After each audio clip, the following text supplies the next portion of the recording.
Ini poin pertamanya, niatkan karena Allah lillah. Karena itu silahkan cek, demi Allah saya katakan, silahkan cek ulama-ulama terdahulu, ulama-ulama klasik, baik yang bergerak di bidang syariat yang kita kenal, ya, Al-Imam misalnya Abu Hanifah, Al-Imam Malik, Imam Syafi'i, ya, Imam Ahmad bin Hanbal rahimahumullahu jami'an.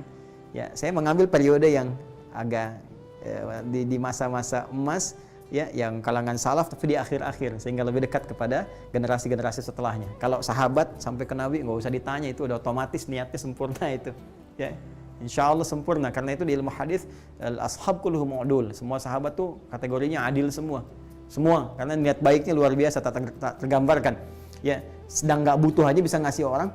Wa yu'thiruna ala anfusihim walau kana bihim khasassah, di Quran surah 59 itu ayat 9 sampai 10, itu kan dahsyat. Tapi generasi setelahnya ini yang mau saya sampaikan, dengan niat yang sangat luar biasa, baik di ilmu syariat ataupun di ilmu umum yang punya produk-produk yang abadi sampai dengan kini, ya, Ibnu Sina, Al-Kindi, Al-Farabi, Al-Khawarizmi, ya, Al-Battani, Jabir bin Hayyan dan seterusnya, produknya bahkan sampai kini memberikan maslahat bagi kehidupan manusia di muka bumi. Apa yang mereka lakukan sejak awal ini membangun semua persepsi ilmunya didasari dengan niat yang tertancap kuat, mengakar di jiwa mereka, menjulang ke langit, yang mereka niatkan hanya untuk Allah saja, untuk ibadah. Ini keperluannya. Jangan takut ya, kalau niat kita sudah ibadah, dunia pasti ikut. Tidak sebaliknya. Karena itu kata Ibnul Qayyim al-Jauziyah, menghadapi dunia itu jangan diikuti. Kalau dunia itu dikejar seperti bayangan, nggak akan pernah kita dapati, nggak akan pernah kita lampaui. Ayo besok kalau nggak percaya kejar bayangan tuh, balapan lari sama bayangan.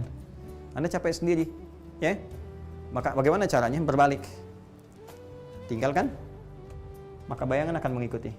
Pun demikian, ketika kita niatkan semua apa yang kita kerjakan dari pengetahuan sejak mulai di bangku sekolah, niatkan lillah, niatkan untuk berkhidmat dalam kebaikan. Niat karena Allah itu satu punya nilai ibadah, yang kedua punya nilai-nilai kebaikan. Nanti Allah akan bimbing ilmu kita menjadi maslahat, jadi manfaat. Ya, itu bedanya, ada berkahnya. Ya, ziyadatul khair, bertambah nilai kebaikannya. Dari mulai tingkat sekolah sampai ke kampus, Anda belajar di kampus manapun, silahkan. Di kampus umum gak ada masalah. Anda belajar fisika, matematika, kimia, biologi, ya, apapun Anda bisa pelajari. Nanti setelah Anda lulus dari itu semua, ketika niat Anda benar, Allah akan berkenan membimbing dengan ilmu itu melahirkan karya-karya yang bermanfaat. Anda seorang arsitek, bikin bangunan-bangunan yang bermanfaat, ya, selain rumah ibadah, bikin kantor-kantor yang baik. Nanti insting itu akan dibimbing oleh Allah. Anda nggak akan mungkin menerima proyek-proyek yang buruk, mustahil.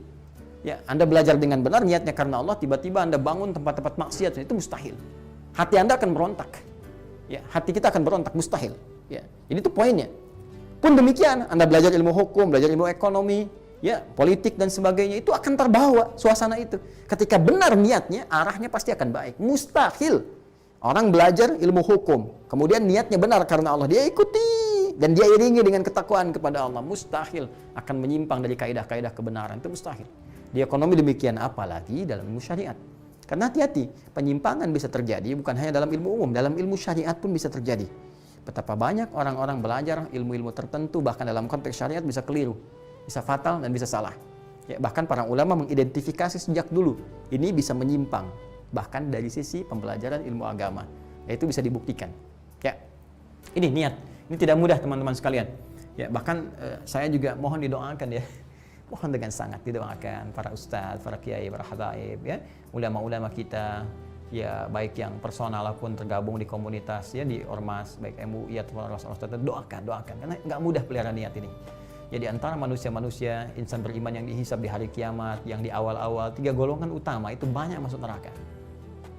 Ya, golongan pertama para orang-orang ahli ilmu, yang mengaku ketika ditanya, "Kau apa yang kau lakukan dengan ilmumu?" Mereka mengatakan, "Ya Allah, kami ajarkan karenamu." Kata Allah, kadzdzab, bukan kadzib, tapi kadzdzab.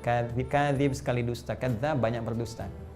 Dibuka filenya, ternyata dia hanya niatnya untuk mencari dunia saja. Ngajar untuk cari popularitas. Kalau sekarang di dunia banyak ingin cari subscriber saja, kan? Ingin cari penghasilan dunia. Kalau dulu orang cari amplop macam-macam, sekarang pengennya ya dapat penghasilan dari YouTube, dari apa, dari macam-macam, niatnya sudah ke dunia. Baik ya, secara kaidah kalau keduniaan itu pilihan, ya. Tapi kaidah akhirat, ketika semua difokuskan ke dunia, akhiratnya nggak dapat. Jadi kalau kita niatkan lillah karena Allah, Allah akan bimbing. Dunianya dapat sekaligus dan diarahkan dari dunia itu untuk produk yang bermaslahat lagi. Diarahkan lagi sehingga nilai manfaatnya banyak, dunianya dapat, nyaman, tapi diarahkan oleh Allah dengan berkualitas. Ya, Anda pun demikian. Ya, jadi jangan diduga mudah. Yang kedua, orang kaya yang dengan kekayaannya itu sering terlihat dermawan, sering bagi. Ditanya, apa yang kamu kerjakan dengan harta yang kau bagikan itu? Mereka berkata, lillah, karenamu ya Allah. Kata Allah, bohong, kadzab kamu. Buka filenya, ternyata niatnya untuk riya. Ya, pengen diketahui orang, pengen catat dan sebagai orang dermawan. Ya, demikian. Yang ketiga, orang-orang yang tampil berani, membela, tampil seakan-akan orang hebat, ahli kebenaran. Ditanya, kenapa engkau kerjakan, untuk apa? Dia katakan, lillah, untukmu ya Allah. Kata Allah, kadzab, bohong.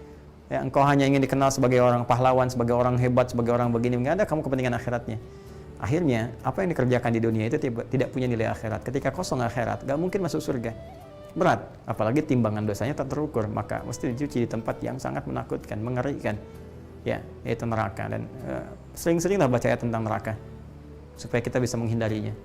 Hudzaifah al-Yamani itu sahabat yang sangat luar biasa, selalu berpikir ya terbalik, antitesis dari teman-teman yang lainnya. Jadi kalau orang bertanya surga, beliau tanya paradoks, tanya tentang neraka. Orang tanya tentang nikmat kubur, beliau tanya tentang siksa kubur. Sehingga sahabat-sahabat berkata, ya kamu ini gimana sih? Kok nanya yang seperti itu? Kata Hudzaifah, kalau orang tanya surga itu biasa. Ya, ngamalkannya biasa. Tapi kalau nggak tahu lubangnya, nggak tahu jerat nerakanya, besar kemungkinan bisa terpeleset. Maka aku tanyakan itu untuk menghindari ya. Maka rumus ini bisa kita pakai. Ya, sering baca ayat surga bagus untuk motivasi, tapi sering-sering juga baca ayat tentang neraka. Supaya banyak kita menangis, banyak sentuhan pada jiwa, getaran kemudian kepada hati kita, sehingga mengarahkan kita pada nilai kebenaran lagi. Mesti banyak merenung, terutama di situasi-situasi seperti ini.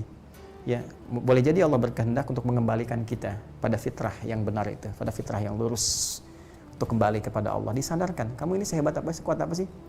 Makhluk kecil aja nggak bisa kamu tangani, terus kamu ingin hebat, merasa lebih hebat daripada Allah, merasa lebih hebat daripada ketentuan-ketentuan Allah. Ya, nilai-nilai kebaikan nggak tampak dalam dirimu. Kalau dengan yang kecil aja kamu belum bisa mengatasi, lantas di mana keangkuhanmu? Kalau kamu masih ingin angkuh? Ya. Nah, hal-hal demikian penting untuk kita rasapi sehingga kita kembali kepada Rabbul Izzah. Saat seseorang berada di titik yang seperti itu, kembali kepada Allah, maka disitulah rahmat akan diturunkan oleh Allah Subhanahu wa taala.